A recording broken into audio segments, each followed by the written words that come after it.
Do you know the name Otto F. Linn? He was a remarkable man, a Church of God minister and educator from the Midwest, one of the first Church of God people ever to earn an academic doctoral degree from the University of Chicago in New Testament, no less. Taught at Anderson for a few years and then pastored in Maryland for a few years. And in the early 1940s came to Portland to be the founding dean of Pacific Bible College, later Warner Pacific College. He taught there a number of years before he was beset with Parkinson's and then died in the mid-1960s. A remarkable person who combined both a clear thinking mind and deep personal faith and piety. I mention Otto F. Linn because he connects with Luke chapter 12 and verse 31, where Jesus said to seek first the kingdom of God. Now, we've talked about what the kingdom of God is. We've talked about what it means to seek it, and we've talked about what the rule of Christ looks like when we have all these things added. But there's one more puzzle I want to explore. Why does Jesus say seek it to people that have already left to follow him? In a few verses, he's going to call them a little flock.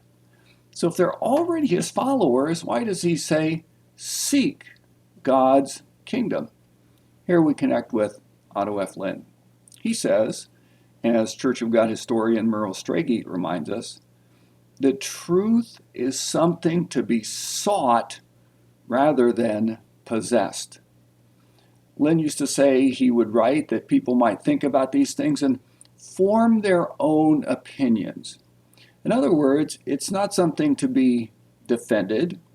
It's not a weapon to be used to club people over the head with. It's not something that's to be used to gain power by.